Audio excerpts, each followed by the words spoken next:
तिरंगा भारत देश के हमर शान। तीन रंग के तिरंगा भारत देश के हमर शान। हिंदुस्तान के खातिर जान अपन हम कर देबै कुर्बान। हिंदुस्तान के खातिर जान अपन हम कर देबै कुर्बान। भारत माई के चरण में नौछावर है पारान। भारत माई के चरण में नौछावर है पारान। हिंदुस्तान के खातिर जान अपन कर देबै कुर्बान। हिंदुस्तान के खातिर जान अपन हम कर देबै कुर्बान।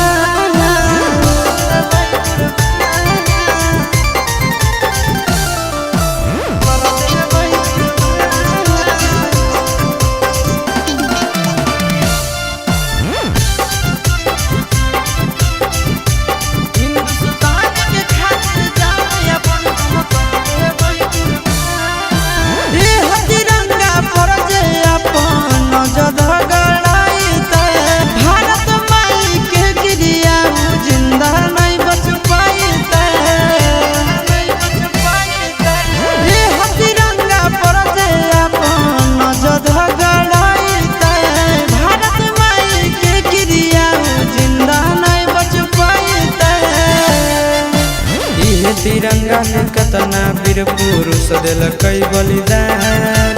इहे तिरंगा में कितना वीर पुरुष दिलकै बलिदान।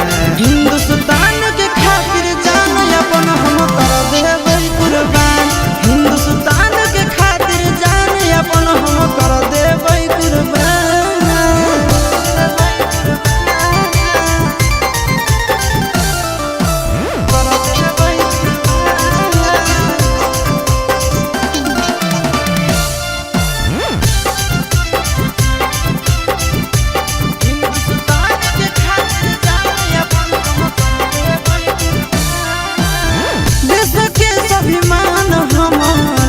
से है बढ़ के झंडा फहराइबै दुश्मन के छाती पर गाड़ के।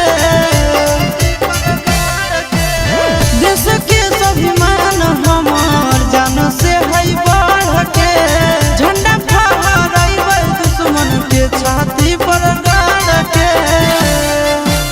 इहे तिरंगा से आशीष चिंटू राजा के पहचान। इहे तिरंगा से चिंटू नंदन यादव के पहचान। हिंदुस्तान